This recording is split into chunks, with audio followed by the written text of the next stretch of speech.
G'day, this is Mark Pesce. It is Tuesday, the 31st of March, 2020, and this is Daily Future. I'm here with my co-host, futurist, designer, and exponential thinker, Sally Dominguez. Welcome back, Sally. Mark, how is your shelter in place going? Well, it gets tighter and tighter and tighter over the weekend. The Prime Minister said that's it. No more than two people can be out together at any period of time. We're sort of getting this closer and closer ring of what's open and what's not. I could still get my hair cut. I think I probably will try to do that tomorrow while I still can. I can still go down to the office goods place and buy things. So in some sense, there's less restrictions here, but we can feel it tightening. So what's going on over there? You're up to what, 3 weeks now? We are on our third week, and I'm a little jelly that you can get your hair cut because I'm negotiating with my hairdresser to run a Zoom how to trim teenager hair so that we in our house can get some semblance of control going on the teenager hair, on said hair. But you know what's interesting? Entering week 3 of shelter in place is how the definition of essential services from the shelterer's point of view is kind of morphing and changing. Not so much for me because, I'm working from the office I built downstairs. It's shoddy, but it's home. But a lot of people I've been speaking to, for instance, the barista who makes my coffee from afar in the morning is married to a nurse. He has 2 kids under the age of 4, Mark. Ooh. He's going to work. She's going to work and expected to be doing huge hours. And so grandma is coming to the house to mind the kids. So the most at-risk demographic is minding the non-risk demographic, while 2 super at-risk service workers. Yeah. And so as we go into months of this idea of working remotely, I can't help but feel that essential services is going to have to extend to who will help these essential workers with their kids. Yeah. And we can see stop? the way the schools, so last week, the schools in Australia went student free. It was a really lovely way of putting it, that we're not closing the schools because it's really important, particularly for that class of emergency workers, for these key workers, to have some place to bring their kids every day while they're off on the front lines doing what needs to be done. And so we see how institutions themselves are now adapting. So there's probably not very many students in a school right now, but the students that are there because it's not really childcare, but because they need that regulation, or their parents need that regulation so that they can carry on doing what we're doing. And so we can see this inevitable transformation of institution after institution after institution as the wave hits it. Yeah, we don't have that happening here. So we have a very loud cry for, the kids that were getting school lunches can no longer get food. At the same time, often their parents are these frontline service workers. And you have to wonder then, those people who are carrying the brunt of COVID-19 when it's hitting hospitals, when it's hitting essential services, are now lower productivity because they're exhausted. Because they have kids on their hands, they've got to feed those kids.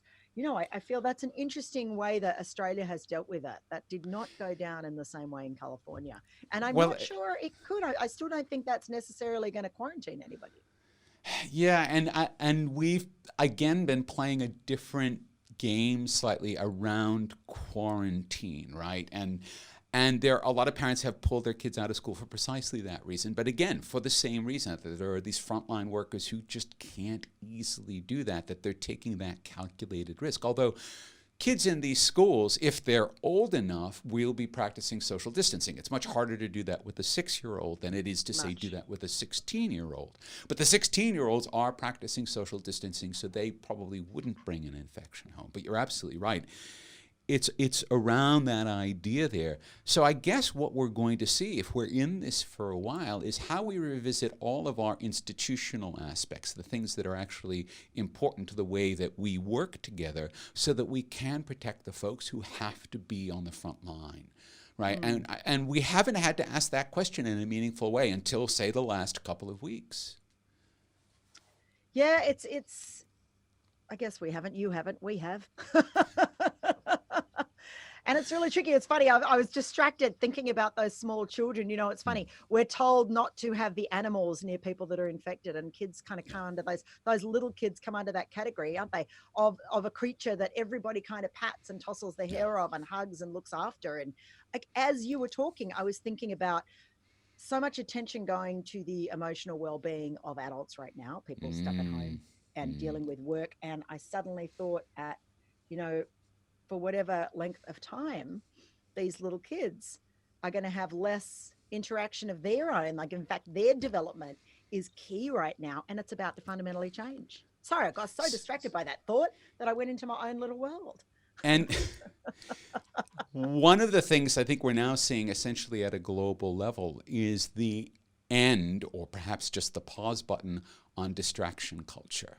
That we have built over the last generation, a culture that is incredibly good at keeping us distracted all the time. You know, that came to its culmination, in a sense, in the smartphone, which is the ultimate busy box for grown-ups and for teenagers and even for children.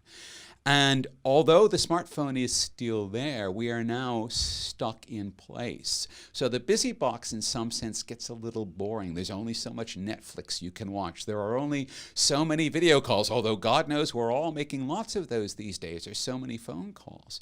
And so at some level, people are being left with themselves. And in a distraction culture, that's also quite frightening, because in some sense the landscape of the self is really unfamiliar for people who have spent all of their time distracted. And as a futurist who's concerned as much about the shape of the human future as a shape of the future, I'm looking at this going, all right, what do we need to be providing to people now to help them feel okay in a culture that is not working all of the time to distract them? And so last night, my weekly meditation class that I normally walk across town to go to, for the first time, went on Zoom.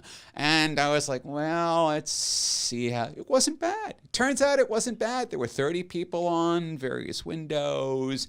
We had a beautiful guided meditation from someone who was in Melbourne, wasn't even in Sydney.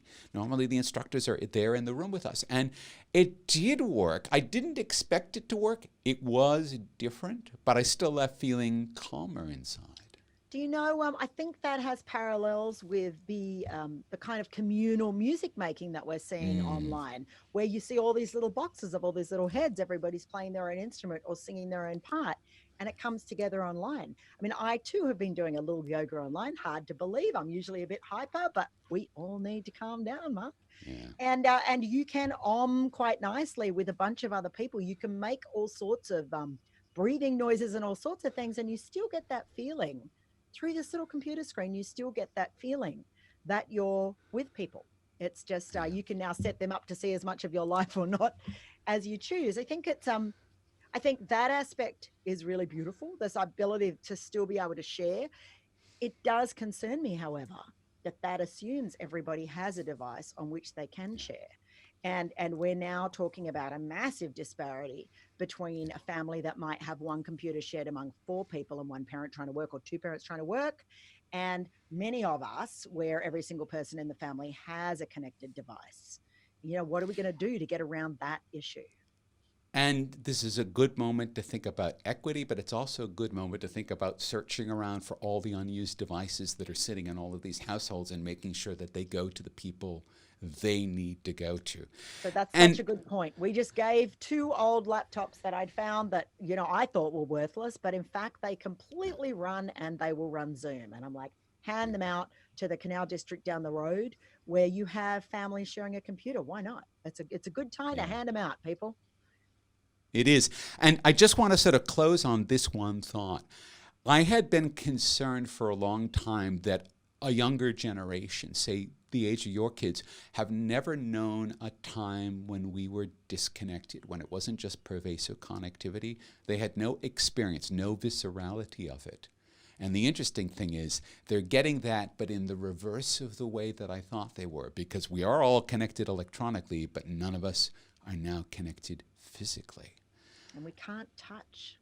We can't touch, which is so important to us. And so the one thing that I do know that we will absolutely come out of this with is a deeper love and respect for the human need to touch. All right, Sal, this has been a Absolutely. great conversation. Thank you so much. I'm reaching out to touch, Mark, but I feel like it's a bit lost. All See you next time. right, stay safe, Sal. Stay safe, mate.